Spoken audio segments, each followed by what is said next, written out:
je suis quand même comme toi, tu vois. Si tu laisses pas de la place pour une vieille dame blanche, là, on va commencer à te dire, tu es mal poli, tu n'as pas de respect, je sais On pas t'a déjà quoi, dit ça? rentre chez toi. Oui, oui, oui. Mais la famille leur a mis la pression.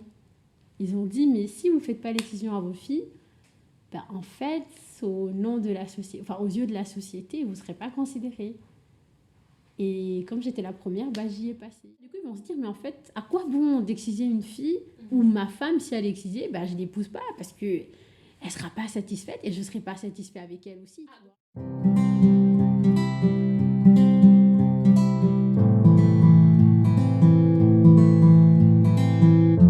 Djibouti a plusieurs ethnies? En C'est un fait, pays en tout gros, petit? tu as trois peuples, pardon, tu as trois peuples. Donc, tu as le peuple afar, le peuple somali et le peuple arabe. Donc, ils sont originaires du Yémen, mais qui ont vécu depuis plusieurs années, Et enfin qui sont plusieurs noirs ou décennies. qui sont plutôt blancs du coup? Bon, avec le métissage, tu le trouves un peu clair de peau, un peu Ah, ok. métissé, un peu noir, enfin, comme tu veux. Mais voilà, du coup, vraiment, il y a les trois principaux peuples. Puis après, bah, au sein des peuples, tu as plusieurs ethnies. Donc, chez les Afars, tu retrouves plus de 200, je ne sais pas combien d'ethnies. Chez les Somalis, c'est pareil. Chez les Arabes, c'est pareil. Bon, chez les Arabes, un peu moins parce que ils sont ici, mais souvent, c'est vraiment une à deux branches des familles, des ancêtres, tout ça. Mais tu as les Afars et les Somalis, donc qui sont Est-ce que la femme somalie, c'est pas l'ethnie et il y a des familles ou des clans dedans? Ou c'est vraiment En des fait, ethnies? chez nous, du coup, on dit les communautés, enfin les peuples, tu vois, donc les peuples afars, les peuples somalis. Et après, tu as les grandes ethnies, et encore dans les grandes ethnies, tu as encore des clans. Après, tu as des sous-clans. Ouais, non, c'est très compliqué. Wow. Après, je sais pas comment ça se passe chez les autres Afrique de pays l'Ouest. d'Afrique, Mhm. mais en tout cas, chez nous, c'est ça. Donc, on a les peuples. Après, tu as les grandes ethnies, vraiment les grands noms d'ethnies. Après, tu as les clans. Après, tu as les sous-clans. Vraiment, encore dans les clans, tu as encore des sous-clans. Et donc, du coup, bah, à ce moment-là, bah, en fait, si tu viens pas d'une des grandes ethnies connues, etc., Mhm. bah, en fait, ta personne ne compte pas forcément. Ou si tes parents n'ont pas été députés ou ministres ou machin, machin, tu n'as pas aussi de nom. Ils ne te considèrent pas, quoi. Wow. Je savais pas ça Parce qu'en soi, je trouve que dans le monde francophone, Mhm. Djibouti du tout n'est pas du tout connu parce que on Non, parle surtout de l'Afrique de l'Ouest c'est ça. et justement ce que tu m'avais dit, Djibouti c'est le seul pays d'Afrique de l'Est qui parle le Qui parle français, français, ouais. qui est dans la communauté francophone, mais on ne connaît l'impression qu'on ne connaît pas Ouais, grand non, on ne chose sur connaît ce pas du pays. tout. Mais vraiment, c'est l'un des seuls pays. Après, ça a été une création des Français, hein, parce qu'en fait, comme ils n'avaient pas de colonie dans la corne de l'Afrique, bah, du coup, ils ont choisi ce bout de territoire, en fait, qui, à la base, une partie appartenait à l'Éthiopie, une partie à l'Érythrée, une partie à la Somalie. Donc, vraiment, c'était un territoire bien dessiné. Donc, tous les peuples que je te cite là, bon, à part les Yéménites, parce que eux, enfin, ils habitent juste en face de Djibouti, de l'autre côté de la mer Rouge, voilà, avec l'immigration, de la pêche, tout ça, tout ça. Mais sinon, les Afars vivent en Éthiopie, en Érythrée et à Djibouti. Donc, on les appelle les triangles Afars. Les Somalis, c'est pareil. Les Somalis, tu les retrouves au Kenya, en Somalie. Donc, tu as la Somalie grande, la Somalie lande, donc au sud. Tu as les Somalis en Éthiopie aussi et à Djibouti. Donc, ils vivent sur trois pays différents. Donc, tu vois, c'est des peuples qui ont été un peu séparés par-ci, par-là. Et ça complique l'identité nationale Mais ou... oui, parce qu'en fait, donc là, moi, je suis Afar, mais les gens, ils me demandent, mais tu es Afar d'où? Tu vois, et du coup, j'étais là, mais Ok. bah, Afar, c'est Afar, tu vois. Après, ils disent, oui, Djibouti, Éthiopie, Érythrée. Du coup, c'est très compliqué à se retrouver à ce niveau-là. D'accord. Et j'aimerais aussi qu'on parle de l'esquission, Mhm. du coup, qui est vraiment un sujet très Très sensible. triste, Ouais. sensible et triste pour moi, que ça Mhm. existe encore, parce que je trouve que vraiment, je... Est-ce que tu pourrais me donner une explication de à quoi ça sert? Ok. Alors, l'excision, pour ceux qui ne savent pas, c'est une ablation totale ou partielle du clitoris, donc de l'appareil génital féminin. Et donc, ça se pratique toujours, du coup, dans un cadre. En fait, selon les peuples et les ethnies, etc., ça peut varier d'une définition à l'autre. Enfin, certains, ils vont dire que c'est dans un cadre religieux, d'autres qui vont dire dans un cadre culturel, certains, ils vont dire vraiment c'est dans un cadre religieux, culturel, si tu veux. Mhm. Mais la vraie définition, c'est dans un cadre culturel, vraiment purement culturel. En tout cas, chez nous, c'est une tradition qui date de l'époque pharaonique, parce que voilà, c'est une tradition qui se pratiquait à l'époque des Ah oui, pharaons. à l'Égypte antique? Oui, ça se pratiquait. Bah, juste, bon, après, nous, on est tout près, tu vois, donc l'Égypte, etc. Donc, on en a gardé pas mal certains skills de mode de vie, ou même, bah, du coup, cette tradition de l'excision. Et donc, voilà, du coup, ça se pratiquait, bah, en fait, à la base, pour lutter contre la nymphomanie. Tu vois. Et ça se pratiquait aussi en Europe, l'excision, hein. À l'époque, Pour lutter contre la nymphomanie. la nymphomanie, pour que en fait une femme n'ait pas des envies en dehors de son cadre marital, si tu veux. Parce qu'en fait, ils estimaient que... Après, il y a plusieurs définitions, hein, Oui, mais comme moi, j'ai fait des recherches et un travail là-dessus, bah, en fait, c'est ça qui est ressorti. Et donc, du coup, comme chez les Afars ou même chez les pharaons, etc., bah, en fait, c'était des gens nomades à la base, donc des gens qui bougeaient pas mal, etc. Donc, du coup, bah, une femme qui est mariée, dont son mari qui part à la guerre ou qui part, je sais pas, à faire du commerce, etc., bah, en fait, elle devait rester chez elle, garder son foyer avec ses enfants, etc. Et donc, du coup, pour qu'elle ne part pas voir ailleurs, bah, en fait, il excisait. Du coup, c'était souvent l'excision qu'on appelle l'infibulation. Donc, infibuler, c'est vraiment tout fermer. Donc, on t'enlève tout et on te coud vraiment et on te laisse juste un petit orifice pour tes règles et pour faire pipi. Et donc, du coup, quand son mari revient, bah, en fait, il peut recoucher avec elle. C'est comme s'il la redécouvrait à nouveau. Si elle a déjà été ouverte, enfin, si elle a déjà, du coup, trempé son mari et que son orifice est déchiré ou tout ça, bah, en fait, ils estiment qu'elle a trempé et que, voilà, Wow. tout ça. Et donc, du coup, chez les Afars, c'est un peu ça. Donc, c'est un peu... Bah, en fait, ils estiment que le clitoris, c'est un appareil, enfin, c'est un organe maudit, donc en fait, qui peut te pousser à pécher, à la fornication. Et donc, justement, pour éviter cela, en fait, ils estiment que plus tu enlèves le clitoris, bah, plus tu es libéré du péché et tu évites la fornication. Or, c'est pas vrai, parce qu'en fait, le clitoris, ce qu'ils savent pas, c'est que c'est un organe qui est quand même assez grand. Donc, même si tu le coupes de la façade, bah, il en reste à l'intérieur. Donc, les envies, elles peuvent être là. Donc, en fait, en soi, tu n'es pas libéré du péché. Mais moi, Donc, ce qui c'est tellement... m'intéresse, c'est que déjà, bon, il y a cette notion de péché, donc j'ai l'impression que ça lie du coup quand même à la religion. Mais ce qui m'intéresse aussi, c'est le fait que tu dis enfin, qu'ils font ça aux femmes, alors que est-ce que c'était pas censé être des traditions dites matriarcales? Parce que l'importance de la femme, parce qu'on revient souvent sur ça, hein. Oui. L'Afrique, des anciennes traditions étaient matriarcales, l'importance de la femme est très importante, etc. Du coup, comment c'est qu'on faisait ce traitement-là aux femmes alors Bah, écoute, c'est le côté patriarcat. En fait, Ah, chez du coup, nous... c'était patriarcat. Enfin, alors ça a toujours été des patriarcats. Ah, votre société n'était pas matriarcale. En fait, la femme a sa place, mais c'est le patriarcat qui règne le plus. Donc, tous les ordres, les décisions, tout ça, chef de famille, blablabla, bah, c'est plus l'homme qui dirige. Ah, donc La chez vous, femme c'est a son importance, mais elle ne peut pas égaler l'homme. Et elle ne peut pas prendre la place de l'homme au point de prendre des décisions, je sais pas, de la communauté, du peuple, du pays, etc. Vraiment, c'est pas du tout à la femme. La femme, c'est son foyer. Niveau culture, niveau éducation, tout ça, c'est la femme. Mais tout ce qui relève de la vie en général, de la politique, de la société en général, c'est vraiment les hommes. Donc en fait, niveau culture, etc., la femme, elle peut donner son avis. Bah, la femme aussi, en fait, dans cette tradition, a aussi sa part des responsabilités parce que c'est des exciseuses, donc c'est les femmes qui font cette tradition.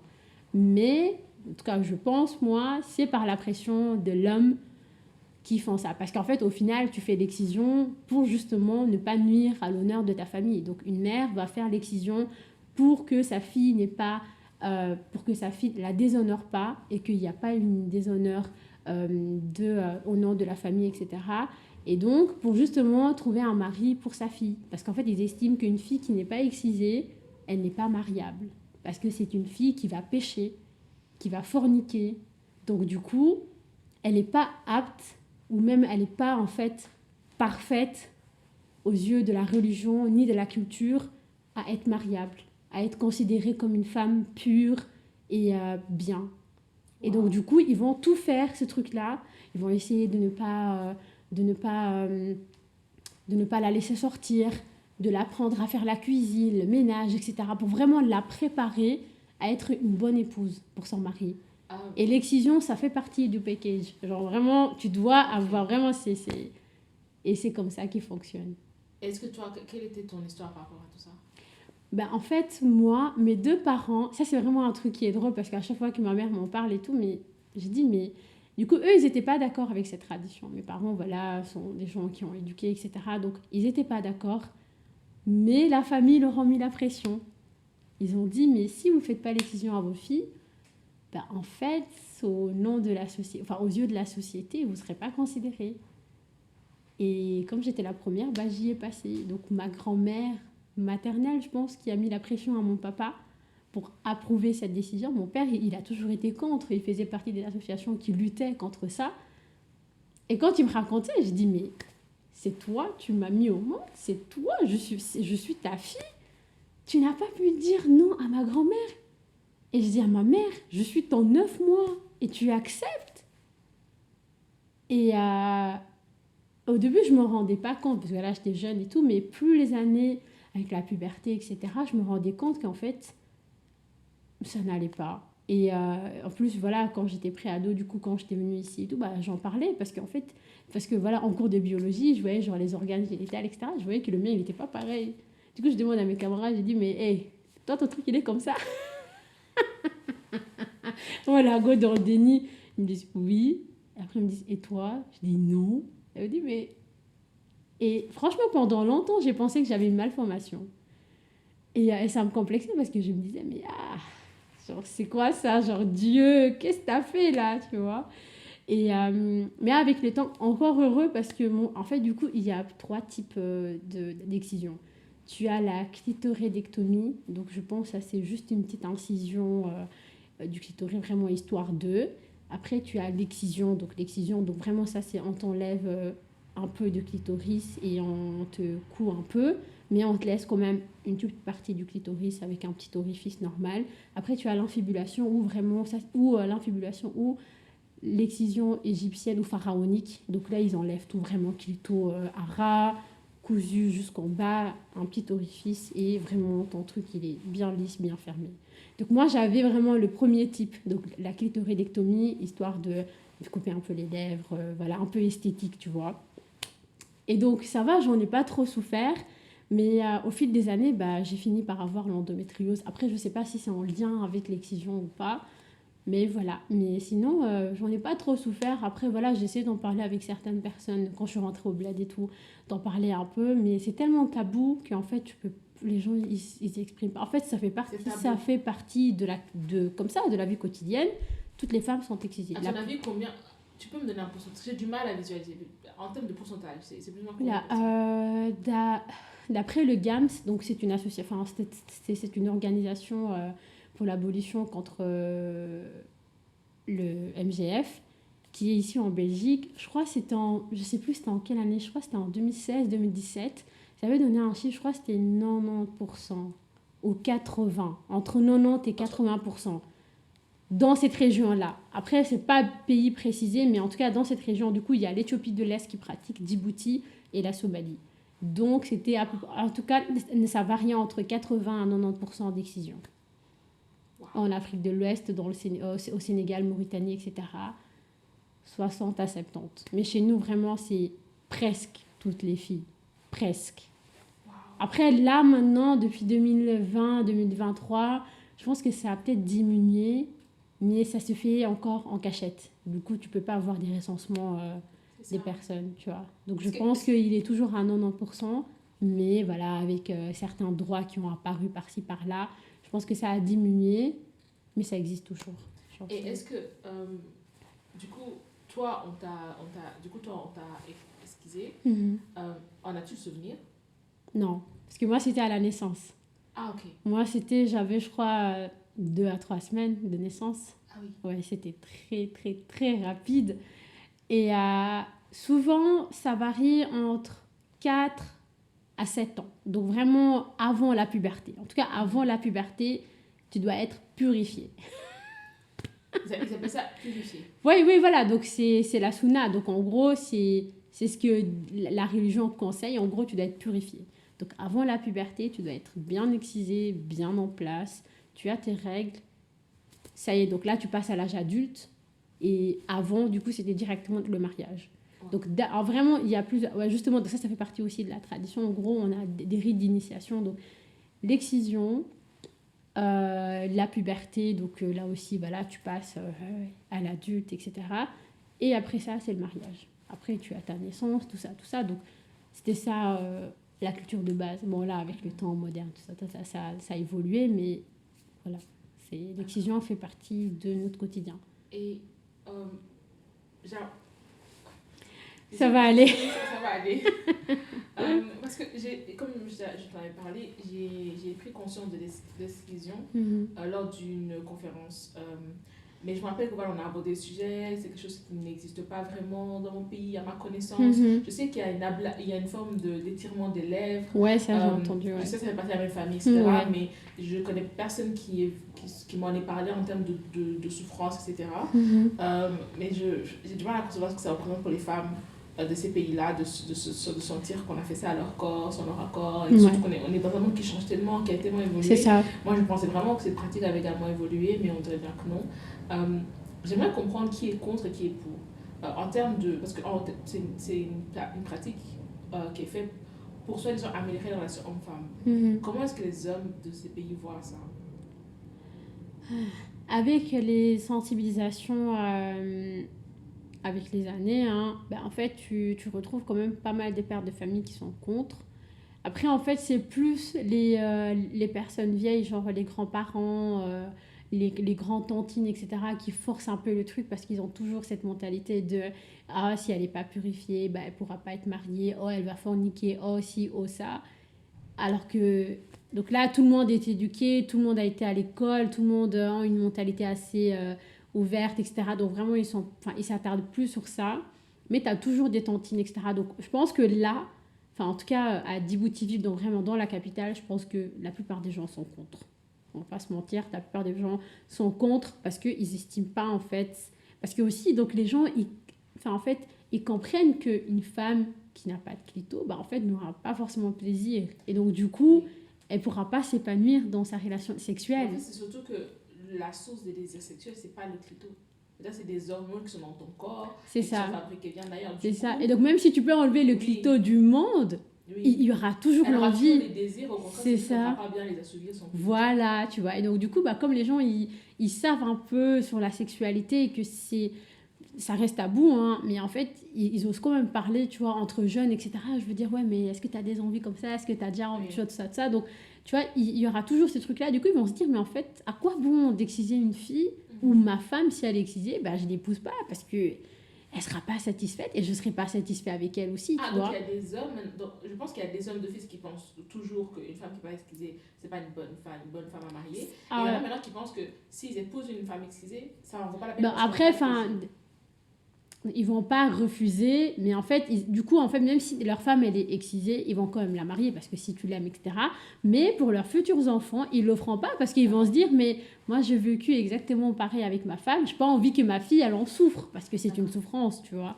Et après, mais oui, parce que, en tout cas, d'après ce que j'ai entendu, donc avant, du coup, pour la première fois que tu le fais, tu vois, c'est très douloureux parce que tu as une déchirure. Après, quand tu tombes enceinte et que tu dois accoucher, on t'ouvre ta couche, on te recoue parce que, voilà, tu vois, oui, tu vois. Après, ça dépend. Avant, c'était ça. Mais la plupart des femmes, maintenant, soit elles laissent tomber, du coup, elles ne demandent pas à être recousues, mais certaines, elles préfèrent être recousues parce qu'en fait, elles n'ont pas l'habitude d'avoir leur organe. Tu vois, c'est bizarre. Donc, du coup, elles préfèrent qu'elles soient recousues. C'est plus simple parce que, en fait, au bout d'un moment, tu t'habitues, ça fait partie de toi. Donc, tu vois, tu vois. Mais ça veut dire, moi, j'essaie d'y penser à l'époque, des grands-mères, etc. C'était avec des épines, avec des ustensiles qui n'étaient même pas désinfectés. Du coup, il y avait beaucoup de décès parce qu'elles faisaient beaucoup d'hémorragie. C'est pas des femmes qui sont expérimentées, c'est des femmes vraiment du fin fond du village. Ils vont dire, hey, tantine, viens exciser. Elle va venir, elle va faire saut sous l'arbre ou à la maison. Personne n'est au courant. Sans anesthésie, sans rien. Anesthésie. Anesthésie, vraiment, c'est le truc des blancs. J'aime pas ça au bled.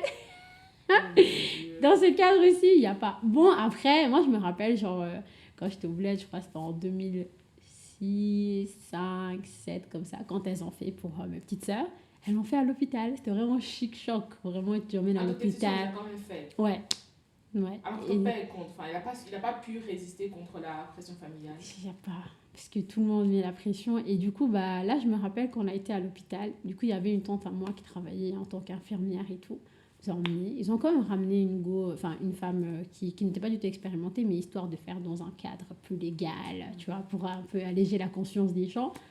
Il y a ma mère, et du coup, en plus, c'était des jumelles. Du coup, elle a fait pour une, pour l'autre. Vraiment en chap-chap. Genre, la go, elle a même pas regardé si c'était bon, si c'était bien. Tac, tac, tac, tac. En même pas 30 minutes chrono pour deux. J'étais là, mais... hi. Et ça m'a marqué, tu vois. Le mien, parce que voilà, je m'en rappelais pas. Mais ça m'a marqué.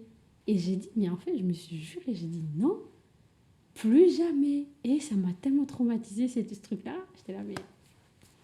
Mais c'est affreux parce que je pense aux grand-mères. C'est à l'époque où elles avaient 5, 6, 7 enfants. Je vais me dire qu'à chaque fois, on ouvrait, on recousait.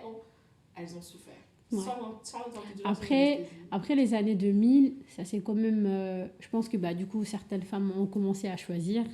Voilà, certaines qui voulaient ne plus souffrir, du coup, elles laissaient tomber comme ça et que voilà, elles pouvaient consommer leur mariage. Et d'autres, bah, comme elles n'avaient pas l'habitude et tout, et que c'était vraiment des femmes trop dans la culture, religion, etc., bah, en fait, elles estimaient que non, on a peur de Dieu, on doit le faire.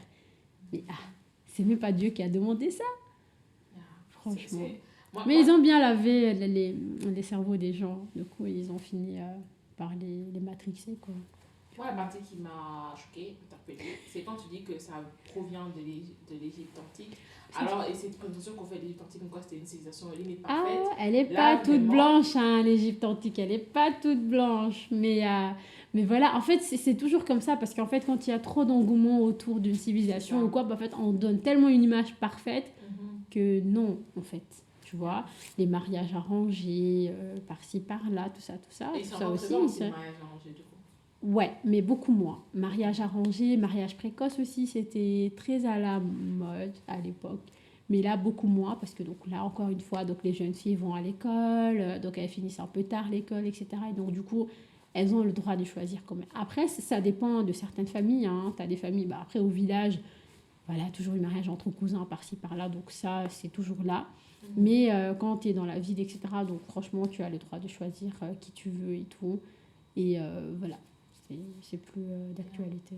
Mais en fait, je trouve que justement, tout ça, on n'en parle pas assez parce que il y a un peu ce fossé entre l'Afrique de l'Est et l'Afrique de l'Ouest. Beaucoup. Et vraiment, ce sujet qui est, pour moi, un sujet tellement grave, qui est un sujet qu'on devrait vraiment Mhm. aborder pour essayer de diminuer ça un maximum parce que avec les connaissances qu'on a, encore je peux comprendre, à l'époque, c'était à l'époque. On faisait ce qu'on faisait à l'époque, Ouais. tradition était des traditions. Mais à l'heure actuelle, avec toutes les données qu'on a, les connaissances qu'on a, on sait que ce n'est plus nécessaire. Le but de faire ça, ça ne marche pas, ça n'a pas de sens. C'est ça. Et je pense qu'il y a un manque justement, enfin, il faut une plus grande sensibilisation, mais j'espère que ces C'est gens-là clair. pourront, enfin, tout ce qu'elle vous a dit vous aura permis de prendre plus conscience de ce phénomène, et en quoi c'est vraiment problématique. Ouais. Vraiment problématique. Pour revenir donc au sujet, justement par rapport à ma question, je trouve que tu connais très bien ta culture, c'est un plaisir, tu m'as tellement appris aujourd'hui, merci beaucoup. Ouais. Et j'ai l'impression justement, le fait que tu sois si bien dans ta culture, et ce que j'apprécie aussi, c'est que tu n'es pas tombé dans la forme de fanatisme, tu vois le bien, tu vois le mal, tu vois avec ce qui te convient, ce qui te convient pas. Et moi je pense que justement ton retour en Afrique se fera bien, parce que j'ai l'impression que tu vas déjà de base te préparer en fait, à ce retour. Ça fait vraiment intéressant. Malheureusement, on doit bientôt finir la vidéo parce qu'elle est déjà longue, mais c'est tellement intéressant. Je suis sûre que c'est le cas aussi pour ceux qui nous écoutent et nous regardent. Est-ce que tu aurais un mot de la fin par rapport à tout ce qu'on a dit? J'étais très contente en fait de te rencontrer, franchement, et de voir toute cette belle relation. Toute cette belle relation que tu as avec ta culture, avec l'Afrique, le fait que tu envoies le bien et tu envoies le mal. Parce que c'est là que j'aimerais bien qu'on développe, cette capacité à voir l'Afrique telle qu'elle est. Et en plus, ça n'empêche pas que tu aies justement cet amour avec ton continent et tes pays d'origine. Ok, tu as un mot de la fin par rapport à notre interview. Moi, je voulais dire, enfin, surtout par rapport à l'histoire de quand tu es blédard et que tu viens pour la première fois dans un pays qui n'est pas le tien, bah, en fait, il ne faut pas baisser tes standards, des valeurs, de ta personnalité pour plaire, en fait, à d'autres personnes qui n'est pas ceux de ta communauté ou de ton peuple. Parce que tout simplement, tu n'as pas le même vécu qu'eux et donc tu peux pas te permettre de te rabaisser, en fait, pour leur plaire. Parce que tu es la personne que tu es et tu es maître de tes actes et de ta personne. Donc, tu dois juste les valoriser et voir un peu en fonction en fait de qui mérite que tu fasses des sacrifices pour lui et qui ne mérite pas, tout simplement. Et par rapport à la culture, à l'Afrique, etc., bah, en fait, il ne faut pas penser que l'Afrique, c'est tout beau, tout rose. Donc, il y a toujours de mystères. Ça, vraiment, il ne faut pas l'oublier parce que ceux qui sont ici pensent que l'Afrique, voilà, c'est le paradis, c'est vraiment tout ça, on rentre au pays, la terre, mer, etc. Mais il faut s'attendre aussi à certaines cultures ou à certaines choses qui vont te heurter, qui vont te choquer, limite te traumatiser. Parce que voilà, donc c'est comme toute civilisation, tout comme toute culture, elle n'est pas toute blanche, il y a toujours des trucs qui sont mauvais, etc. Mais il faut la prendre telle qu'elle est parce que ça fait partie de nous. C'est ça qui a fait qu'on est là aujourd'hui. Et donc, faut juste savoir entre le mal et le bien, et ce qui est bien, ce qui n'est pas bien, et toujours dénoncer parce qu'en fait, au final, on fait tout ça pour le bien de notre continent et pour le bien de notre culture. Donc, il faut dénoncer, il ne faut pas avoir peur de dénoncer parce que demain, tu auras aussi des enfants qui vont subir la même chose que toi et tu n'aimerais pas voir ta progéniture en train de souffrir. Donc, faut penser à ça. Voilà, moi, je conclue sur ça. Oh, merci beaucoup. C'était un Avec plaisir. plaisir. J'ai vraiment apprécié notre interview. Moi Merci aussi. beaucoup. J'espère que vous l'avez également apprécié parce que j'ai trouvé super intéressant. Je suis sûre que vous allez la trouver aussi super intéressant. En tout cas, si ça vous a plu, n'hésitez pas à vous abonner. N'hésitez pas à activer la cloche pour être notifié de nouvelles vidéos. Il y en aura d'autres qui vont venir. Et n'hésitez pas à nous dire en commentaire également si ce que vous avez appris de nouveau, si vous avez des questions, etc. Je suis sûre qu'elle se fera un plaisir de vous répondre. Oui. Je mettrai tous ses contacts en barre d'infos. Elle a également un business que vous pourrez découvrir. Je mettrai tout en barre d'informations. Et sur ce, je vous dis à la prochaine et merci pour tout. Bye bye!